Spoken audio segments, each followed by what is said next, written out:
이번 시즌 루시는 외침에서 시작해서 돈키호테 기억납니까?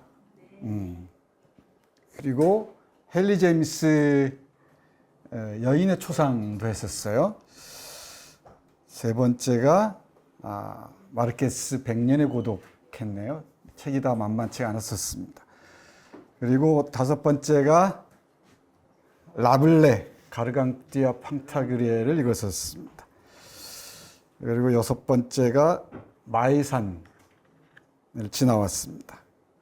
그리고 일곱 번째 지난번에 했던 게 도스토옙스키 카라마조프가의 형제들 했고요. 오늘은 이 도스토옙스키의 영향을 많이 받은 남아프리카 공화국의 작가 존 맥밀런 쿠시의 철의 시대를 함께 하도록 하겠습니다. 모두 16번째 시간. 벌써 6분의 1을 지나왔어요. 금방이죠. 6분의 1, 7분의 1 지나왔나? 금방입니다. 몇 번만 더 하면은 20회, 20강, 30강 지나면은 100강도 금방 보일 것 같습니다. 오늘은 존 쿠시의 철의 시대를 함께 할 텐데, 이 소설을 읽다 보면은 존경하고 사랑하는 작가를 만날 수밖에 없습니다. 작가들을 쭉 얘기하다 보면은. 근데 이 쿠시만큼 제가 지속적으로 관심을 기울인 작가도 드물 것 같아요. 지금 현존한 작가 중에서 이 쿠시가 처음 번역될 때부터 지금까지 이 작가의 작품들은 제가 빼놓지 않고 다 읽은 것 같습니다. 네. 그러면 저하고 관계는 예사롭지가 않다는 얘기겠죠. 네, 예사롭지가 않습니다. 그 중에서 어떤 작품을 고를까 고민을 많이 했어요. 한 3개 정도를 두고 고민했습니다. 맨 처음에는 야만인을 기다리며 라는 작품입니다. Waiting for Barbarians, 이 야만인을 기다리며 를 놓고 고민을 많이 했습니다. 이 작품은 제국주의가 자신의 권력을 유지하기 위해서 어떻게 야만을 발명 또는 조작하는가에 관한 아주 심도 깊은 작품입니다. 뒤에서 조금 더 말씀드리도록 할게요.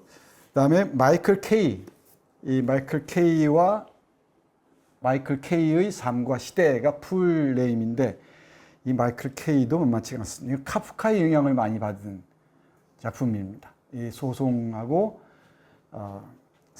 특히 성의 영향을 많이 받은 것 같아요.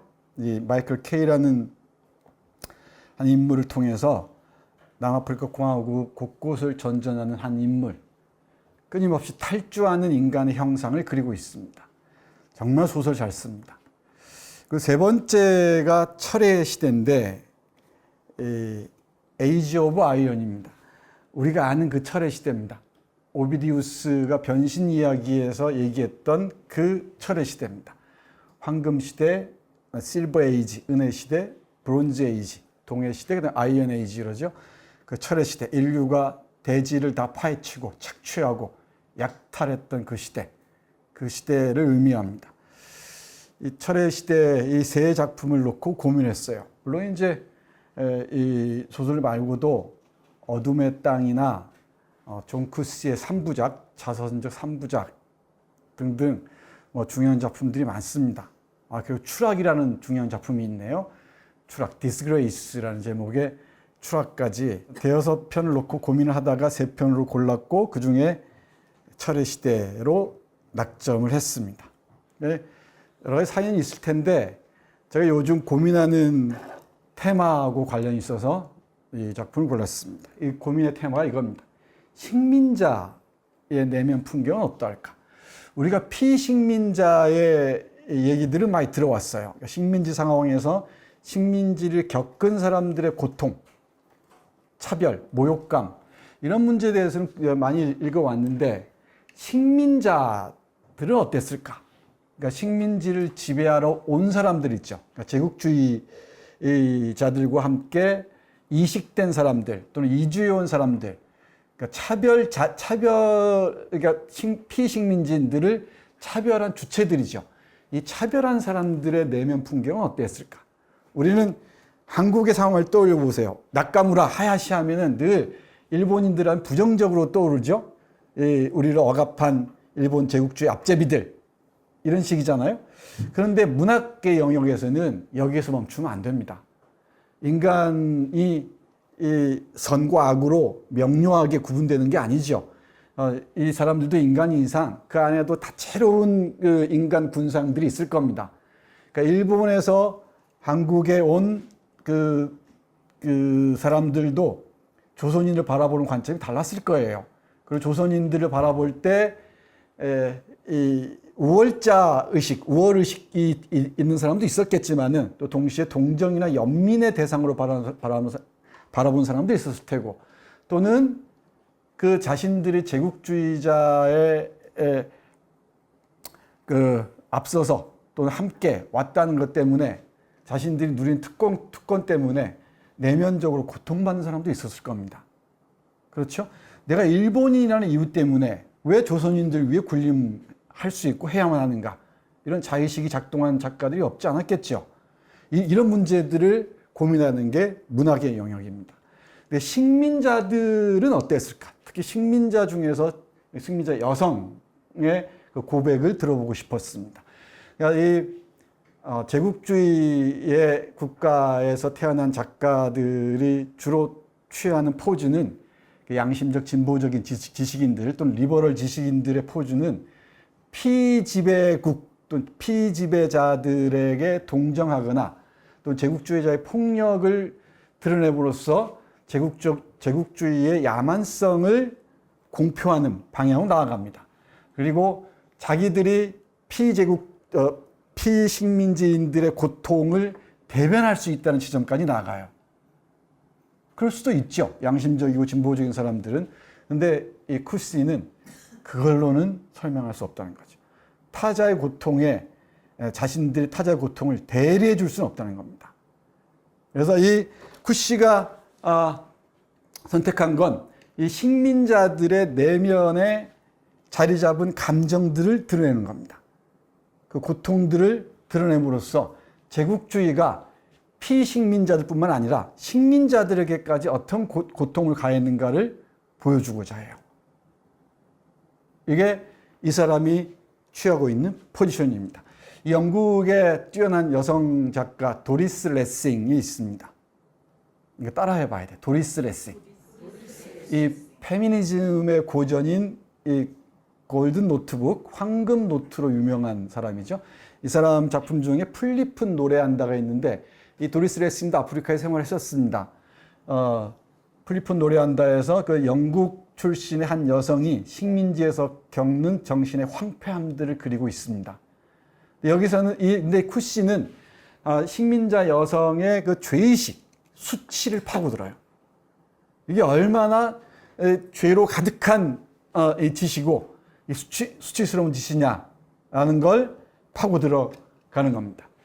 그래서 이 소설은 흙의 시대를 희구하는, 철의 시대가 아니고 흙의 시대를 희구하는 어느 식민자 여성의 고백. 제목에 거의 주제가 다 드러났죠. 이 철의 시대에서 흙의 시대. 흙의 시대는 불모의 시대 또는 이 모든 무력으로 세상을 지배하고 여기에 저항하는 그런 시대죠. 다 쇠와 쇠가 부딪히는 그런 불모의 시대입니다. 그 불모의 시대를 넘어서 흙의 시대로 갈 수 있는 방법은 무엇이냐?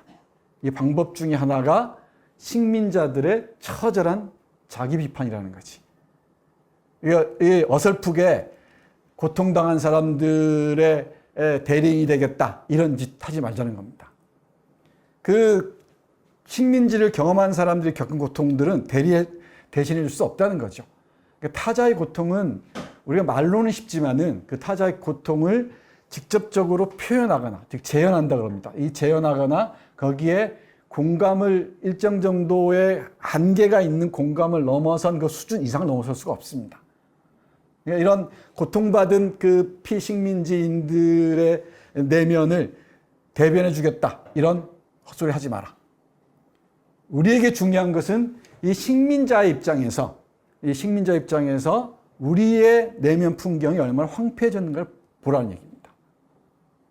그 고백을 얘기합니다. 근데 고백이 일정 정도 폭력의 성격을 띠고 있어서 좀 부담스럽긴 합니다. 고백을 듣는 게 좀 부담스럽긴 한데, 그 부담을 완화하면서 이 고백의 진정성에 다가가게 하는 게 작가의 뭐랄까, 이 글쓰기 능력, 표현 능력이겠죠.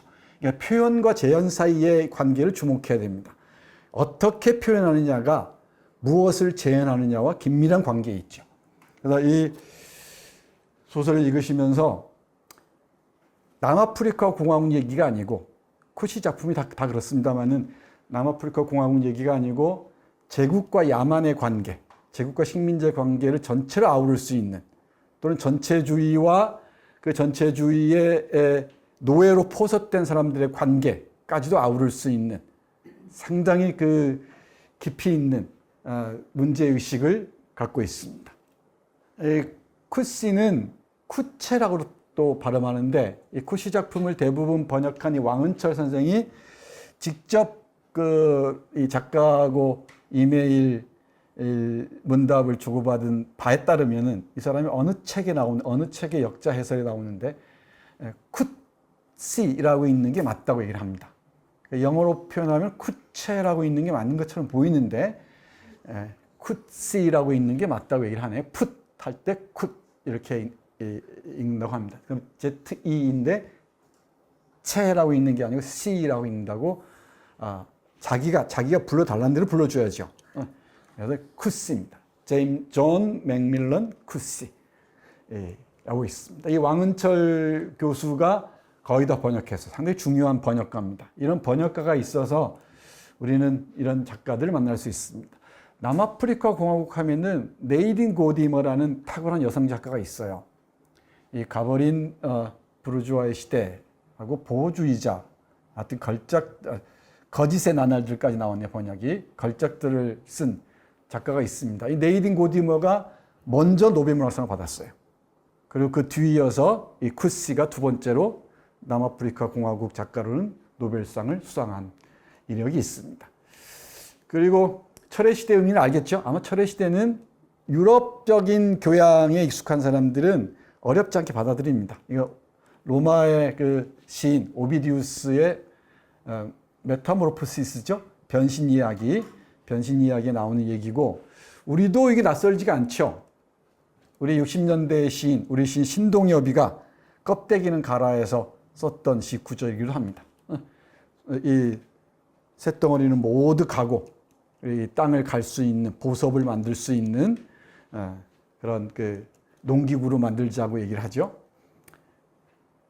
그리고 또 하나의 출판사인데, 이 들녘이라는 출판사 들어보셨습니까? 근데 이 들녘이 좋은 책들이, 귀한 책들이 많이 냈던 출판사예요. 근데 요즘은 안 보여요. 어떻게 됐는지.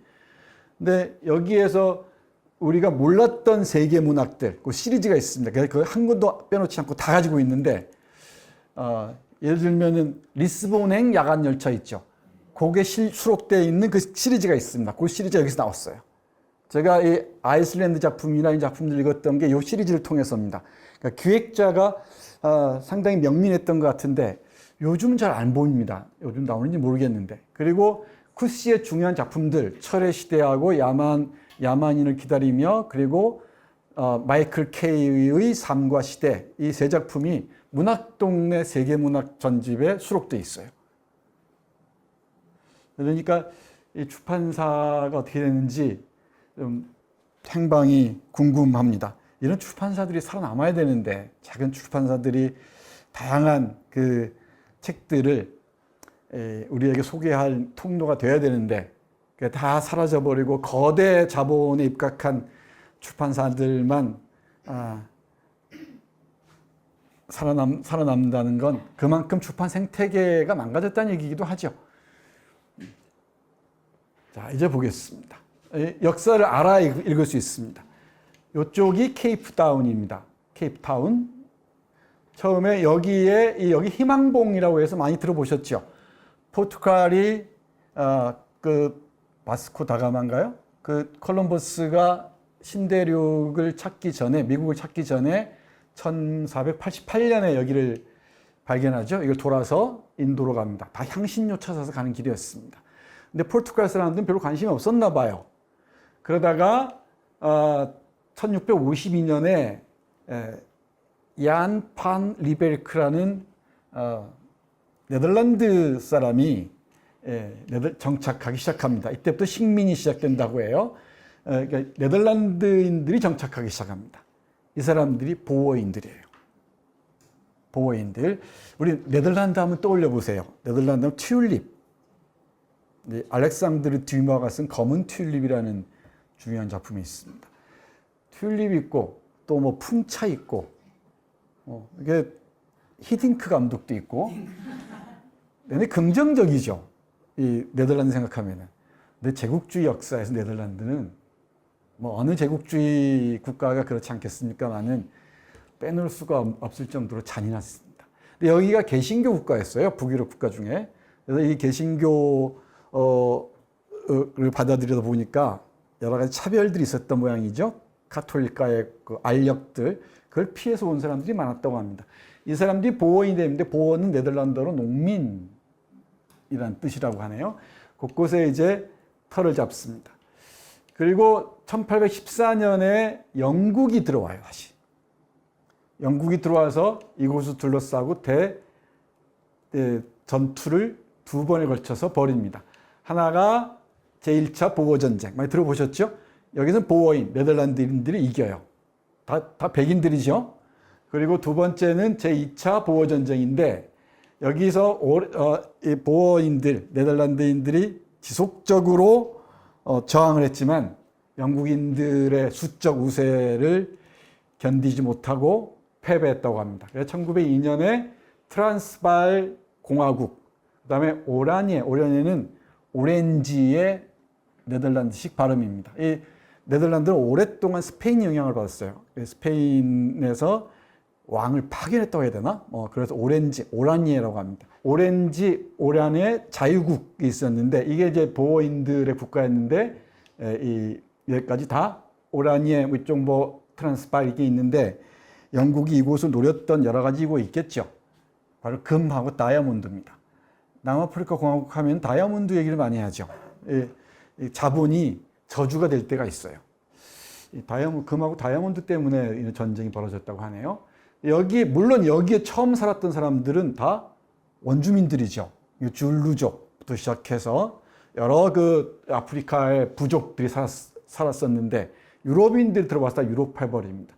여기 인구 개황을 보면은 인구가 약 6천만 명이라고 하는데 80%가 백인이고요. 아니야, 흑인이고 10% 남짓이 백인이고 나머지가 이제 컬러드라고 하는 그 혼혈인들, 그리고 아시안들이라고 해요. 그러니까 지금도 흑인이 대부분을 차지하는데 10% 남짓 되는 백인들이 그 오랜 세월 동안 여기를 지배해 왔던 거죠. 아주 그 잔인한 인종차별을 앞세워서, 그게 뭐라고 한다고요? 아파르테이트입니다. 이 진짜 악명 높죠. 이 악명 높은 인종차별 정책을 토대로 해서 이곳을 지배해 왔습니다. 그리고 그러다가 1960년에 아프리카 민족회의입니다. ANC. 이 넬슨 만델라를 사령관으로 지명하고, 또 여기 한 만델라를 놓치면 안 되죠. 넬슨 만델라를 사령관으로 지명하고 영연방에서 탈퇴합니다. 그리고 인종차별금지 민주헌법 제정을 요구합니다. 이랬다가 체포돼서 27년 동안 감옥에서 생활을 하죠.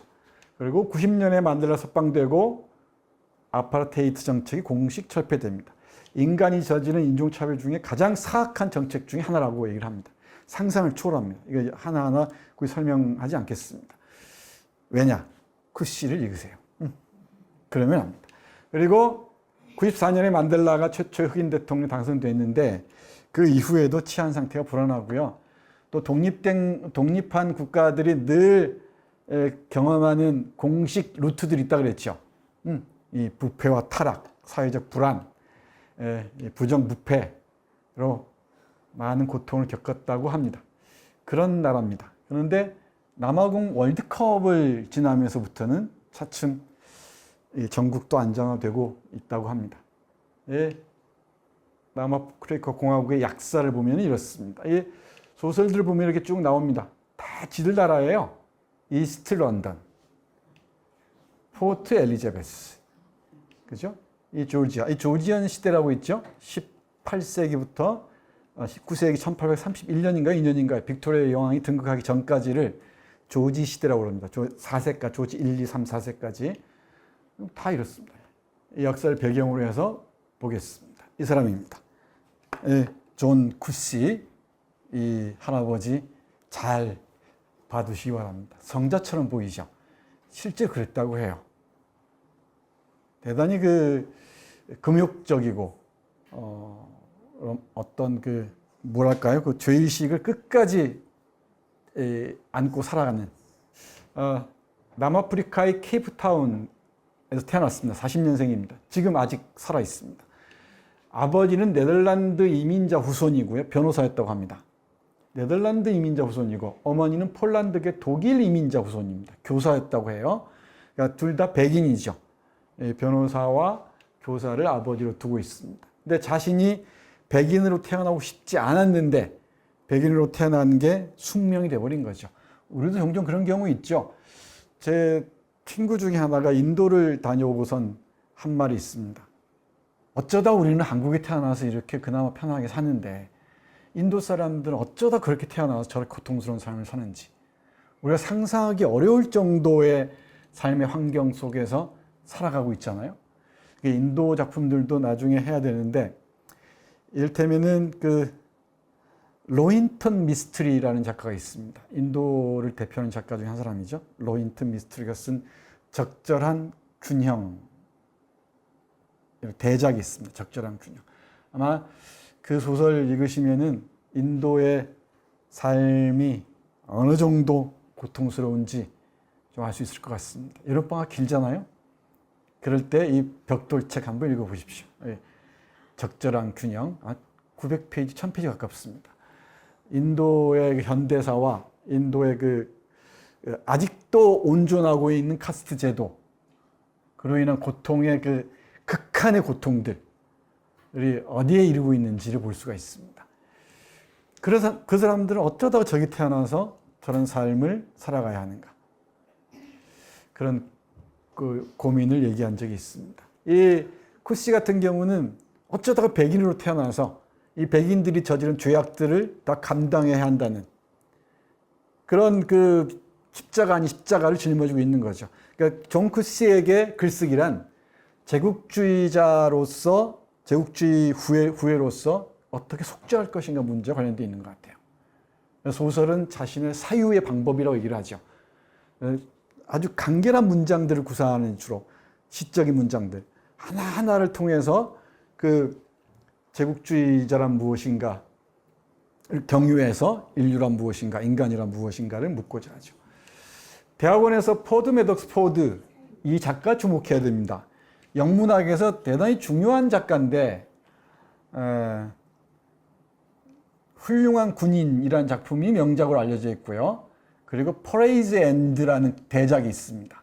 퍼레이즈 엔드. 그리고 이 양반은 포드 매덕스 포드라는 사람은 편집자로서 중요한 작가들을 발굴 그리고 책을 출간하는데도 많은 공을 세운 사람이에요. 예를 들면은 버지니아 울프 같은 사람들 있죠. 이 사람들이 이 포드 매덕스 포드의 영향권 아래 있습니다. 그리고 사뮤엘 베케트를 공부했다고 합니다. 석사 과정 때는 포드 매덕스 포드를 연구하고 이 사람의 문체가 어디서 나오는지 알아요. 그리고 이 사람의 사유 방식이 무엇과 다 있는지 압니다. 그리고 우리 사뮤엘 베케트 알죠? 사뮤엘 베케트는 고도를 기다리며를 딱 떠올리는데 베케트가 물론 아일랜드 태생인데 이 사람은 파리에서 주로 생활합니다. 파리 생활하면서 마르셀 프루스트의 작품을 서구에 알리는데 혁혁한 공을 세운 사람이 사뮤엘 베케트예요. 그러니까 이 가봤어요. 응? 아일랜드도 있고 주로 네, 트리니티 대학 안에 주로 이 파리에서 활동했는데 아주 중요한 공을 세운 사람이죠. 이 사람 부조리하고 맞서잖아요. 그러니까 이 쿠시의 소설 세계에 이와 관련도 있습니다. 특히 마이클 케이 같은 작품을 읽으면 그렇습니다. 다 돌봐주고 한다는데 동정해준다는데 동정을 거부하죠. 이 동정과 자선에 대한 아주 치열한 비판이 있어요. 쿠시에게는. 그런 걸로 우리의 상처나 고통들 어루만지려 하지 말라는 거지.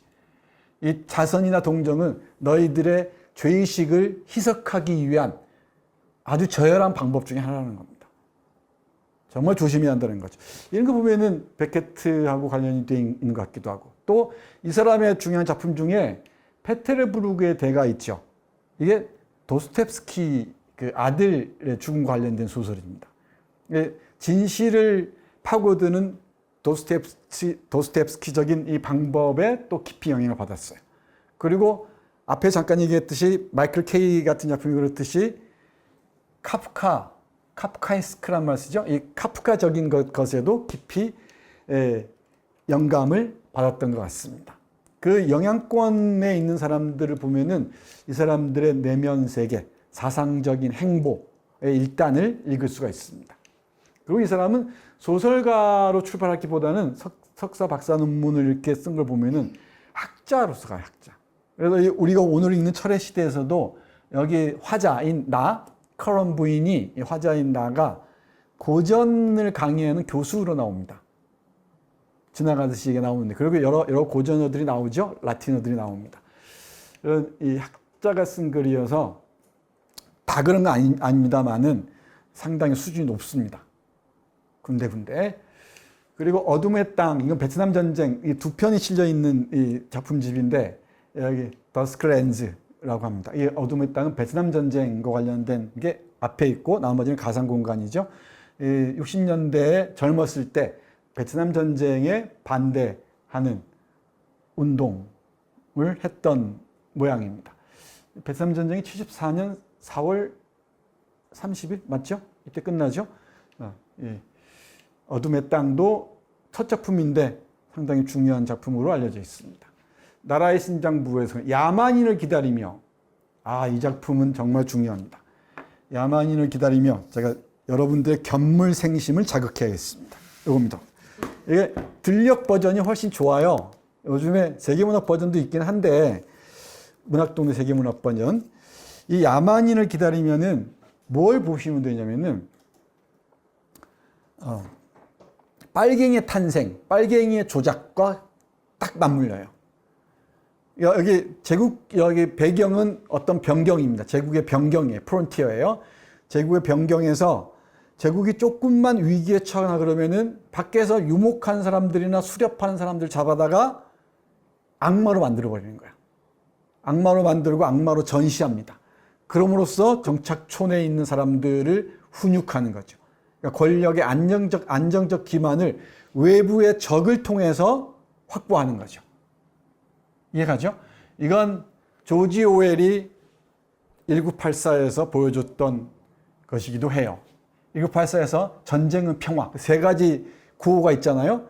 전쟁은 평화라고 해서 곳곳에서 일어나지던 전쟁들이 있다고 얘기를 하지. 있다고 함으로써 내부의 이 백성들을 노예화하는 겁니다. 이게 바로 맞물리죠. 이 조지 오웰의 그 구도하고 어렵지 않게 연결해서 이해할 수가 있습니다. 그러니까 내부에서 도덕적 정당성, 윤리적 정당성을 확보하지 못한 정치 권력들은 늘 외부의 적대적 타자를 생성해내요. 발명해냅니다. 인벤트해내는 것, 조작해내요. 그러면서 내부의 권력의 안정적 기반을 확보해 나갑니다. 남 얘기 같지가 않죠? 무슨 정치적 위기만 있으면은 외부의 위기들을 계속 가져옵니다. 어디나 그랬습니다. 특히 제국주의에서 그랬고 분단 국가에서도 그렇고 늘 그렇죠. 이건 인간 관계에서 그런 경우가 많아요. 인간 관계에서도 가족의 불화들이 있죠. 화목한 가정은, 그리고 가족다운 가족은 그 안에서 토론도 있고 가끔씩 싸움도 있고 그렇습니다. 근데 이게 가부장적이고 폭력적인 이 가족에서는 외부의 위기를 끌어들여서 내부를 진압해요. 너 밖에만 나가봐. 다 굶어 죽어. 저 굶어 죽는 것도 못 봤어? 그죠? 이런 그 외부의 위협들을 내세워서 내부의 안정화를 꾀하는 그 전략들은 어디에서나 볼 수가 있습니다. 그 원형들을 탐색한 작품이에요. 여기에서도 그 치안 판사가 주인공인데, 이 치안 판사가 그 고문당해서 눈을 잃고 발을 잃은 그 흑인 여성이죠. 여성을 꾀하는 장면 같은 게 있는데, 그 영화, 뒤에서 영화 말씀드릴게요.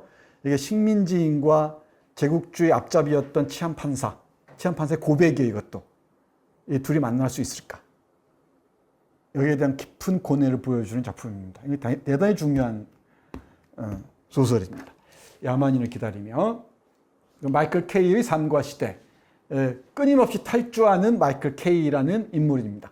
어머니, 부종증을 앓고 있는 어머니를 고향으로 데려다 준다고 떠난 그 길에서 어머니를 잃고 어찌어찌 농장에 가고 수용소에 갇히고 의사를 만나고 또 탈주하고 하는 과정들을 보여줍니다.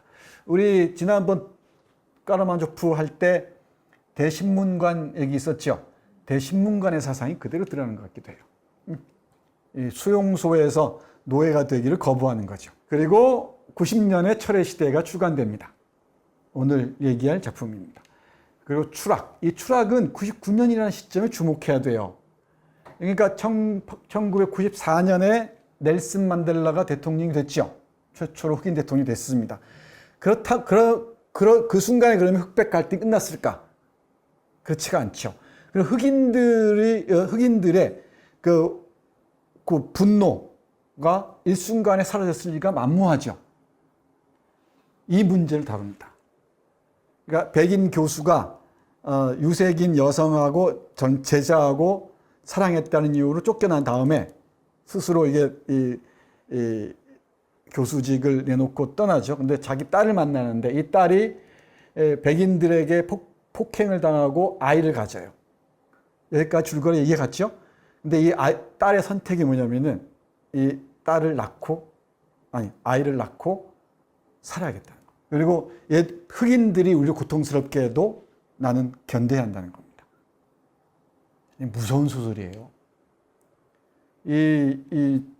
그러니까 어디까지 이 속죄가 가능한가를 극한까지 묻는 것 같습니다. 논쟁적인 작품이었다고 하죠. 이 작품은 디스그레이스인데 백인들이 이제 흑인의 세계에서 저 밑으로 추락했을 때 우리는 거기에 어떻게 응답할 것인가? 이 문제에 대한 질문입니다. 부커상을 2번이나 받았습니다. 이거 받을만 하죠. 둘 다 받을만합니다. 내가 보기에는 철의 시대가 더 좋은 것 같은데. 그 다음에 2002년에 오스트레일리아로 이민합니다. 제가 요즘 오스트레일리아 문학들 읽고 있는데요. 플래너건이라는 오스트리아 출신의 뛰어난 작가가 있습니다. 먼 북으로 가는 오솔길이라는 소설인데, 일본의 유명한 그 하이쿠 작가, 하이쿠 시인 중에 마스오 바쇼라는 사람이 있어요. 들어봤죠? 이제 들어봤다고 해야 돼요. 큰 소리로. 들어봤죠? 마스오 바쇼라는 하이쿠 작가가 있는데, 하이쿠 작가 하이쿠 중에 먼 북으로 난 오솔길 이런 시가 있는데, 그걸 이제 패러디해서 쓴 겁니다. 2차 세계대전에 참전했던 한 호주의 누굽니까? 남자의 그 고통스러운 과정을 그리고 있는 작품들. 그리고 바다 사이 등대. 우리 파도가 쓸고 간 자리인가? 이런 영화 보셨나? 그 영화의 원작이에요. 바다 사이 등대. 이것도 전쟁에 참전했던 한 남성이 등대지기가 돼서 어찌어찌 독일인과 연결이 돼요. 그런 문제들을 다루고 있는 작품들입니다. 로마에 관한 대소설을 쓴 여성 작가도 오스트리아 작가입니다. 오스트레일리아 문학도 볼만합니다. 그리고 2003년에 노벨문학상을 수상합니다. 이 중에 소년 시절, 청년 시절, 썸머타임을 하나로 묶은 요 자전적 소설이 아주 유명합니다. 문장의 마술은 이게 최고인 것 같아요. 소년 시절, 청년 시절, 썸머타임. 이게 하나로 묶어서 나왔거든요. 이런 건 책꽂이에 꽂아 놓으시면은 인테리어 소품으로 그만한 게 없습니다. 이건 안 읽어도 된다 그랬죠? 읽어야 할 의무에서 벗어나야 돼요, 우리는. 그냥 책이 곁에 있는 것만으로도 우리는 충분히 이 자긍심을 빛낼 수가 있습니다. 이 사람입니다. 존 쿠시. 익숙해지셔야 돼요. 자, 이 에이지 오브 아이언입니다. 이 동물이 나오는데 존 쿠시는 동물권을 처음으로 주장한 또 소설가이기도 해요. 이 처음은 아니죠. 이 동물권을 내세운 그 작가이기도 합니다. 어디선가 불에 타고 있습니다.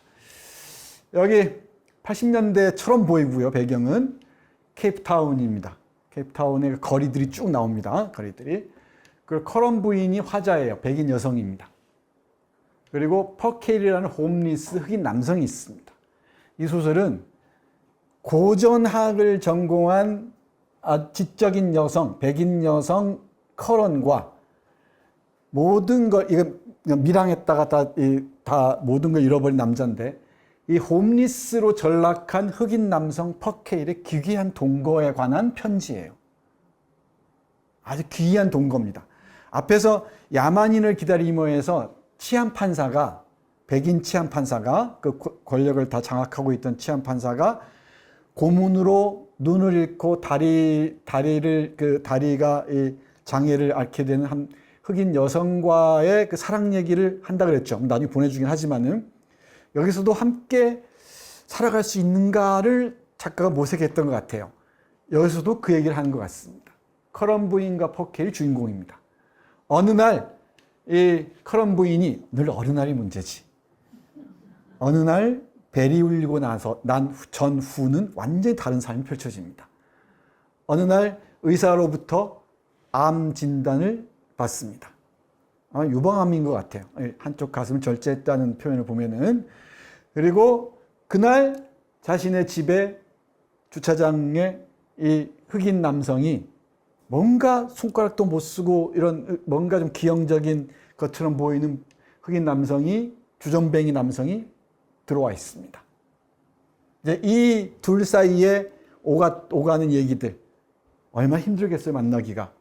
이 얘기들을 미국으로 어떤 모종의 사연 때문에 미국에 있는 딸에게 편지를 쓰는 형식으로 이 소설이 짜여져 있습니다. 정리됐죠? 여기 커런 부인의 가정부 플로렌스가 있고요. 플로렌스의 아들 베키에 주목해야 하는데, 베키와 존이 파란 글씨죠. 15살 먹은 애들인데, 요 애들이 흑인들의 지배에 저항했겠죠. 또 저항하는 것처럼 보였겠죠. 뭔가 또 불운한 아이처럼 보였겠죠. 그랬다는 이유로 둘 다가 살해당해요. 백인 경찰에 의해서 살해당합니다. 이 살해당하는 것을 직간접적으로 목격해요, 커런 부인이. 이때 그 트라우마가 글을 쓰게 하는 핵심적인 동력원이 되죠. 왜 이 아이들이 죽어야 하는가? 이 문제입니다. 이 베키 여자 이름 같은데 남자아이입니다. 그리고 이 존이라는 베키의 친구인데 뭔가 무기를 갖고 있다는 이유로 또 살해당합니다. 처절하게 살해당합니다. 요 네 명이 주요 인물입니다. 핵심적인 사건은 요 두 아이가 살해당하는 거예요. 이 사건을 통해서 커런이 나는 무엇인가? 나를 이렇게 안정적으로 키워온 이 시스템이 무엇인가? 를 묻게 되는 거죠. 질문은 여기에서 시작됩니다. 됐죠? 두 딸 호프와 뷰티인데 진짜 이름인지는 모릅니다. 다. 이름이 없어요. 존인지 누구인지도 모릅니다. 티바리 씨는 플로렌스 남동생인데 사촌인지 뭔지 모르겠다고 얘기합니다만은 여기서 중요한 그 사고가 났을 때 이런저런 역할을 합니다. 지적인 인물로 등장합니다. 이 네 인물만 기억하면 됩니다. 그러니까 백인 여성과 지식인 여성과 홈리스 흑인 남성의 기이한 동거의 그 과정들을 베키와 존의 죽음을 매개로 한 사건들을 자신의 딸에게 편지로 전달하는 형식으로 쓰여진 작품입니다. 이 소설을 간통한 키워드는 수치심이에요, 수치심. 근데 이 소설뿐만 아니고 곳곳에서 이 수치심이라는 말이 나옵니다. 또 비애라는 말로 바꾸기도 하는데 우리 그 4단 7정 중에 4단이 있죠. 인, 의, 예, 지를 구체적으로 할 때 이는 우리 무슨 지심 이러잖아요. 측은지심이죠. 누군가를 측은하게 여기는 마음. 그 맹자에 나오는 유명한 얘기 있잖아요. 아이가 물가로 갈 때 가서 당연히 구해주고 싶은 게 인간의 마음이다. 의가 뭡니까? 의, justice. 의가 수호지심이에요. 그죠? 부끄러움을 아는 마음입니다. 자기가 뭔가 잘못했을 때, 옳지 않은 것을 봤을 때 부끄러움을 아는 거죠. 그 다음에 얘가 사양지심이죠. 사양하는 마음입니다. 뭔가 양보하는 마음. 제 아이 둘에게 늘 하는 얘기가 있습니다. 결정적으로 뭔가를 선택할 때 네가 손해보는 방향을 선택하면 틀리지 않을 것이다. 이 가훈이라면 가훈입니다. 결정적 선택할 때 내가 손해보는 방향을 선택하면 큰 잘못이 아닐 것이다. 그런 종종 있죠. 내가 조금이라도 이익이 되는 방향을 선택하는 순간 실패하는 경우가 많아요. 선택 자체가. 인의 예까지 했죠. 그 다음에 지. 뭔가를 안다는 것은 시비를 아는 겁니다. 옳고 그름을 판단하는 거죠. 이 중에 수호지심이 의에 있습니다. 정의로움이죠. 뭔가 옳지 않을 때 부끄러움을 드러내는 것들. 이게 수호지심입니다. 제가 이 소설을 읽을 때는 한마디로 얘기하자면은 백인 식민자 여성의 수호지심의 윤리학이에요. 이렇게 하면 딱 정리가 됩니다. 내가 백인으로 태어났다고 해서 누리는 특권이라는 게 얼마나 부끄러운 일인가. 얼마나 이게 나에게 창피한 일인가. 몸둘 바를 모르는 일인가를 알아가는 과정입니다. 이게 수호지심의 윤리학을 하면 딱 맞을 것 같아요. 제국주의 여성 수치심의 윤리학입니다. 남성들은 이게 잘 안 되는 것 같아요. 물론 뭐 그런 남성도 있긴 있겠죠. 근데 요 수치심의 윤리학 또는 수호지심의 윤리학을 기억해 두시면은 이 소설 전체를 관통하는 테마에 다가갈 수 있을 것 같습니다. 딱 머릿속에 들어오죠? 몇 가지 6개의 열쇠가 있는데 다 아는 얘기들입니다. 아파르테이트, 인종차별. 인간이 얼마나 사악한지를 보여주는 대표적인 사례 중에 하나입니다. 미국의 인종차별도 그렇지만은 그 원형들이나 나치의 그 수용소 원형 같은 게 다 여기에 있습니다. 아파르테이트. 특히 네덜란드인들의 그 사악한 정도는 뭐 상상을 초월했다 그러죠. 또 노예무역부터 시작해서 영국인들도 그에 뒤지지 않습니다만은. 그리고 철의 시대와 흙의 시대, 제목과 관련되니까 키워드죠. 이건 불모의 시대이기도 하고요. 무기와 무기로 경쟁하는 철의 시대는 그런 의미로 이해하면 됩니다. 앞에서 얘기했듯이 오비디우스의 변신 이야기부터 시작해서 쭉 이어오면 될 것 같아요. 신동엽의 시까지. 흙의 시대는 대지를 제자리로 좀 돌려주자는 거죠. 모든 걸 생성하는 그런 시대. 흙의 시대를 갈구하는 어느 백인 여성의 고백이라고 얘기했죠. 이 문장이 정확히 나옵니다. 이 개념 어렵지 않죠? 이 주제의 뜻은. 그리고 이 식민자와 피식민자 또는 타자의 재현 가능성과 불가능성이 문제입니다. 이게 이제 우리 존 쿠시의 핵심적인 문제의식이라고 그랬죠. 양심적인 식민자가 피식민자의 고통을 재현할 수 있는가? 이 문제예요. 그러니까 고통받은 그 식민지인들의 내면을 드러낼 수 있는가? 불가능하다고 보는 것 같습니다. 여기는 식민자의 후손인 까닭에 식민자의 내면을 드러내는 게 더 빠르다고 봤던 것 같아요. 근데 이 재현 불가능성을 알면서도, 재현이 불가능한 걸 알면서도 그걸 드러내고자 하는 게 또 작가들의 고투겠죠. 고통스러운 싸움일 겁니다. 이것도 어렵지 않은 얘기고요. 수치심이라는 감정도 금방 얘기를 했습니다. 이게 이 소설로 드러난 중요한 열쇠입니다. 그리고 요건데 종양이라는 메타포. 이 여성이 암을 앓고 있다고 그랬잖아요. 이 암의 의미가 무엇인가? 이걸 이해하는 것도 이 소설을 읽는 중요한 포인트 중에 하나입니다. 이 암세포는 자기 안에 자라고 있는 이 제국주의의 뭐랄까요? 씨앗 같은 것들이에요. 이게 자기 몸 안에서 자라고 있다는 자각하는 거죠. 네. 그걸로 이해하시면 될 것 같고, 형식의 측면에서 보면 편지입니다. 편지는 고백의 형식이에요. 고백의 형식이라는 점을 주목하시고, 또 딸에게 보낸다는 것, 엄마가 딸에게 보낸다는 것, 너는 내 말을 정확하게 기억해야 한다는 거죠. 내가 너에게 물려준 유산은 나의 편지를 통한 고백밖에 없다는 겁니다. 그리고 현재형으로 씁니다. 대부분을. 근데 닥터 K는 과거형입니다. 현재형을 많이 구사하는데, 그리고 간결한 문장이 이 소설의 큰 특징입니다. 이게 보이죠? 네. 그러면 구체적인 문장으로 들어가 보겠습니다.